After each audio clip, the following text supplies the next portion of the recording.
Hi, my name is Stephen Bird, long snapper for Eastern Michigan. I'm a grad student here and got one more year, so let's go.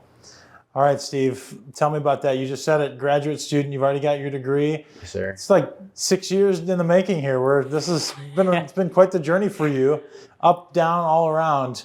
What's it like now to be the veteran in the room and kind of see everything from that top tier perspective?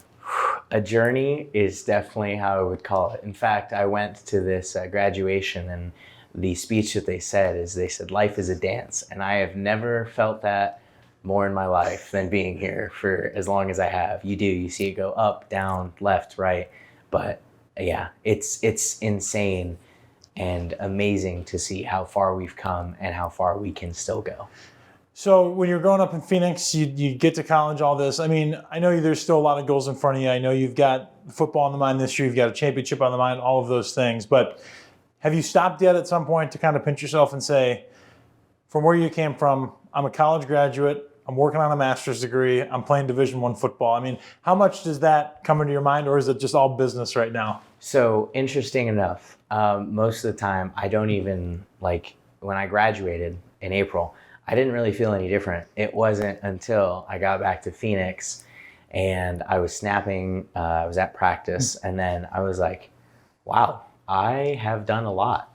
I mean, you saw it firsthand right after the bowl game. I was in tears because that's when I was like, wow, there's really a lot that I've accomplished, or that we as a team has accomplished. And again, there's more that can always come, but I think focusing on the next step continuously and not feeling it is kind of a good thing, because it's not until you're done that you're like, wow, I've done a lot. And again, we have done a lot. So Long snapper, maybe the most interesting position on the field, maybe the most unheralded, unknown position on the field. right. So take me through, we all know what you do, but when you're analyzing your own game, what are you working on in the offseason to get better? What are you looking at for yourself? What are your measurables that you're focusing on? Okay. Well, specifically for me, I'm always trying to figure out how can I get, again, in this case, it is actually the steps. As soon as I'm done snapping, I got to make sure that I'm trying to get back and block, because that's what we're supposed to do. Not only snap and be clean on that, but get back and block. Like, big things that I always try and work on is spiral. So I got to make sure that my spiral's clean, which I'm working on that continuously. Because interesting enough, snapping is always changing. Like, your form never remains the same. There's always little tweaks and minor adjustments that happen. So making sure the spiral's there, hitting them to where the punter doesn't have to move, make his job way easier, and then making sure that I'm getting my steps. That's what I try and mainly focus on, but always ever changing. How do you become a long snapper, and when do you realize that it's something you're going to be able to do at the next level? So I started out, believe it or not, at my stout body. I was a center for a long time, and that all happened because it was my first time playing football. And they're like, who wants to be center? And this kid raised his hand, so I raised my hand. And then he went, oh, center? And he put his hand down. So then I put my hand down. But then the coaches looked at me and said, oh, you could do it. So I was a center, and that's how I became an offensive lineman. And then as soon as we got to field goal, they were like, well, you can snap the ball with one hand, so just use two hands. So then I started doing two-hand snaps, and then I started to work on that out on the side with my dad. And then I ran into like all of these other people, Nick Sundberg, Kyle Nelson, Nick Reinhardt. These guys ran into me and they're like, hey, you're decent at this. You need to talk to this guy named Ben Bernard. And I was like, okay, who's this Bernard guy? Turns out Ben Bernard is like the Arizona long snapping guru. And I went to him, and from then on out, it's been just training and working on it. And then again, like I said, one random practice, I'm sitting there, I'm like, I could really go somewhere with this. I could do a lot as long as you like just keep your head down and keep going. So I know you have a lot of pride in the specialist group that you've been a part of for the last number of years. It's been no secret at Eastern how successful that group's been, and Coach Creighton puts special teams on the forefront. So publicly, people know how successful you guys have been.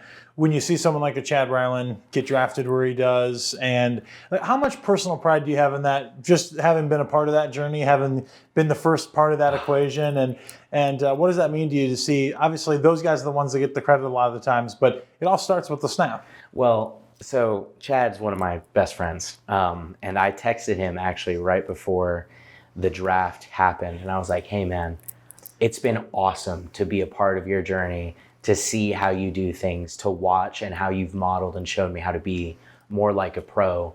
And I just know you're going to go somewhere. I don't know where, but I'm just so thrilled and excited for the next chapter of your life." And then I was actually at Belle Island, Detroit, and I was with my family in the aquarium, and I get a text from him saying Patriots.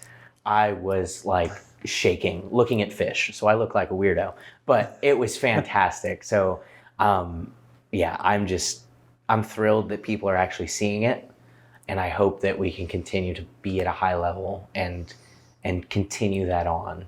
But You talked about your journey through high school. You talked about the bowl game. You talked about kind of looking back at some of those things. I know it's a tough question to ask, and I know you still have another year to accomplish goals. But where we're sitting right now, is there a single memory or a single moment that you look back on and you're like, that's maybe the best memory I'm going to have or I've had so far?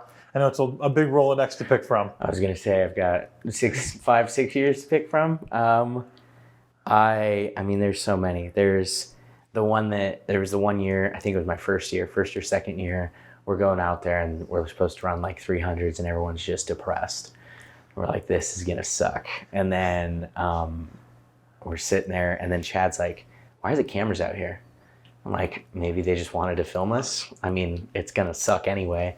And then out of nowhere, CC comes out and he's like, well, guys have done so well with your GPAs. We're going to Cedar Point. And that's always a fun one to give guys when you're out there and you're like, this run's going to suck. And then I'll always be like, are there cameras? Maybe we're going to Cedar Point. That's a good one. I mean, the bowl game was just emotions. It was amazing to actually see everything that we've worked for God knows how long, to actually see get done. But there's plenty to choose from. But there's an old one and there's a new one for you. I'm sure there'll be more. Well, I know you're going to make more, but let's talk a little bit outside of football. Everybody, it's well documented. You're famous on ESPN during the Maction game last year with all your different hobbies and things that you're interested in. If you can boil it down into like one major thing or characteristic about yourself, or something that the average football fan who's watching this might not know about you off the field, what do you want people to know about Stephen Bird off the field, about who you are as a person, or what you're passionate about? Well, first off, I can't do anything without you guys. So you make me look fantastic. So whatever you guys do, keep doing it. As for myself, I would say just you can't stop. There's always times where it's sucky and things will be hard. Especially now, this last year and everything that I'm trying to accomplish and look forward to, I've noticed that it's a lot of ups and downs, and you just have to keep your head on your shoulders and be very calm about it. And you have to be like, I got to get through this. You can do this. Yeah, I tell myself that a lot. I'm like, you're qualified for your job. You can do this. So I guess just being strong and resilient through all of that is one thing that I would recommend to people to keep doing. That's perfect. We'll get you out here on this because you're clearly a foremost expert just by video evidence.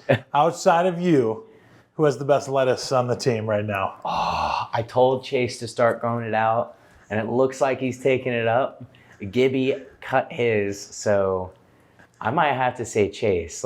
I'm only with the defense and the offensive lineman. Well, yeah, but I'm going to tell you, for offensive lineman, hear me out here. Who have you let seen? me finish. Who have you seen? Well, let me finish. Chase has got a good one with the defense, but let me tell you, I think Dan Sunderman's got some underrated, because the orange locks, he's kind of got a Conan thing going on up top. Okay. He could. Okay. Yeah, I think that's underrated. Saying. Here's the thing. I saw him with a hat today, so I didn't necessarily see it. On that note, I'm keeping my eyes peeled for the best hair on the team right now. For all the other guys. It's not for me. It's for the other guys. I'm going to find it.